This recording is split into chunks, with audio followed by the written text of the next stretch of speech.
오늘은 재택치료 셋째 날입니다. 오늘 말씀드릴 내용은 코로나19의 전파 예방에 대한 내용입니다. 오늘도 역시 두 분 교수님 모셨습니다. 이미 백신 접종을 하고 나서도 감염되신 분들이 많이 있으실 텐데요. 이렇게 백신 접종을 하고 나서 감염이 되는 경우가 있기 때문에 실제 백신 접종에 대해서 조금 회의적인 생각이 들 수 있습니다. 백신을 맞아도 감염된다면 백신 접종이 필요할지 여쭤봅니다. 네, 우리가 감염증에서 백신을 맞는 이유는 크게 두 가지가 있습니다. 첫 번째는 감염을 예방하고자 하는 목적이 있고요.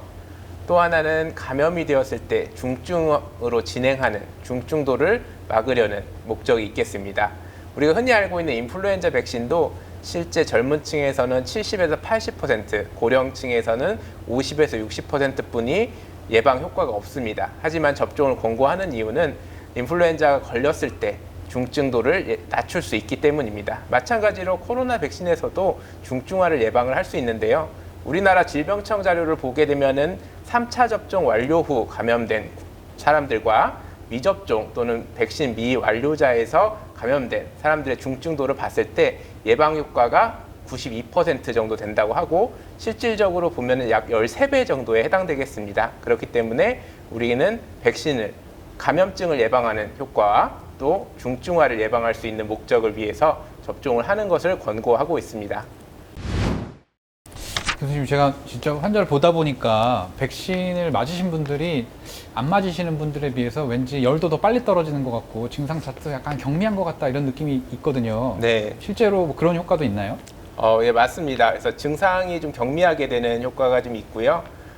이것은 우리 기억세포 때문에 그런데요. 면역이라는 거는 항체를 가지고 직접 싸우는 면역도 있지만은 몸에서 기억을 해두는 면역이 있습니다. 그렇기 때문에 백신을 접종했을 때는 그 기억을 하고 있기 때문에 새로운 감염증이 생겼을 때도 마찬가지로 빠른 대응이 되어서 증상이 빨리 호전되는 걸 볼 수 있겠습니다.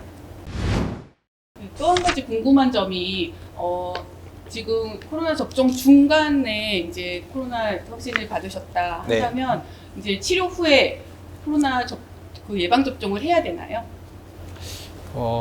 이게 이제 저한테도 실제로 많이들 환자분들께서 물어보시는 질문입니다. 이게 접종을 부스터까지 다 완료를 못했는데 확진을 받았다. 그럼 내가 이제 코로나에 걸렸으니까 백신은 더 안 맞아도 되는 게 아니냐 이렇게 이제 물어보시는데요.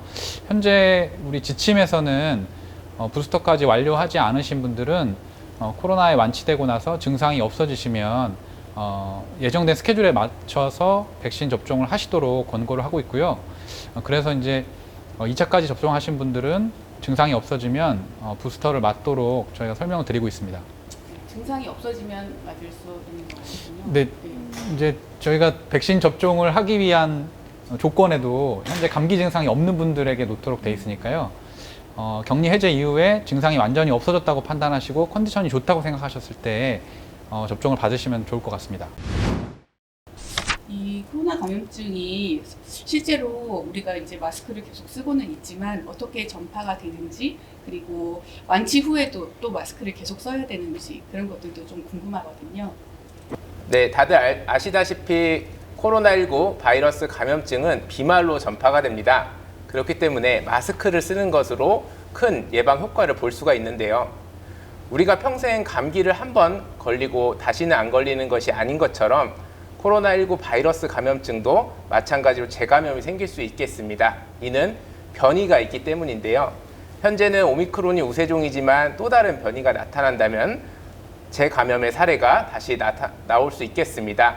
하지만 바이러스 자체가 변하는 건 아니기 때문에 전파 방식은 비말 전파가 기본적으로 유지가 될 것으로 생각이 됩니다. 그렇기 때문에 앞으로도 우리가 코로나 바이러스가 안정화될 때까지는 마스크 착용을 유지를 해야 되겠습니다.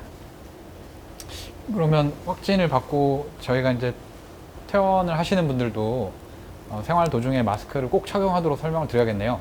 네, 맞습니다. 일반적인 그런 방역 수칙은 잘 준수해 주셔야 되겠습니다. 네. 그리고 또 한 가지 궁금하신 점이 이제 재택 치료하고 있는 중에 모두가 다 코로나19 진단이 된다면은 그냥 그렇게 같이 지내시면 되는데 음성인 자녀라든지 음성인 부모님이라든지 가족이 있다면 어떻게 해야 되는지 그런 것들도 좀 궁금할 것 같아요.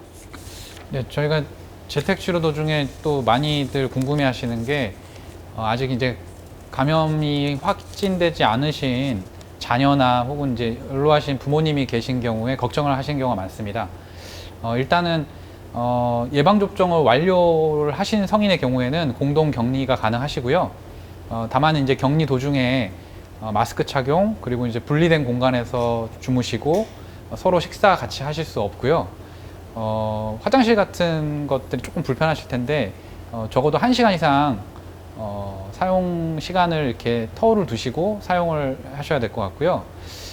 격리 해제되는 시점까지는 되도록이면은 적게 마주치도록 하시는 게 중요할 것 같습니다. 요즘에 그 반려동물과 함께 생활하시는 분들도 많으신데 반려동물의 경우에는 어떻게 해야 될까요?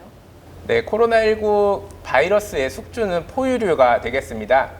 우리가 흔히 반려동물로 키우고 있는 개나 고양이도 포유류에 해당되기 때문에 이론적으로는 바이러스 감염에 노출되면 감염이 될 수 있겠습니다.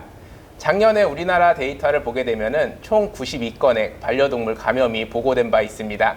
하지만 사람에게서 반려동물에게 감염되는 확률은 매우 낮고 반려동물이 감염됐다 하더라도 중증으로 발현된 경우는 보고된 적이 없습니다.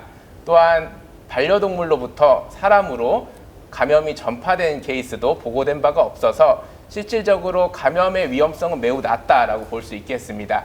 하지만 이론적으로 감염이 될 수 있기 때문에 확진된 환자분과 반려동물 간에는 거리두기가 필요하겠습니다. 그래서 공간 분리가 필요하겠고 실제로 다른 공간에서 반려동물이 생활할 수 있게끔 하시는 게 가장 안전한 조치가 되겠습니다. 네, 오늘은 코로나19 전파 예방에 대해서 알아보았습니다. 오늘도 시청해 주셔서 감사드리고 여러분들의 빠른 쾌유를 기원합니다.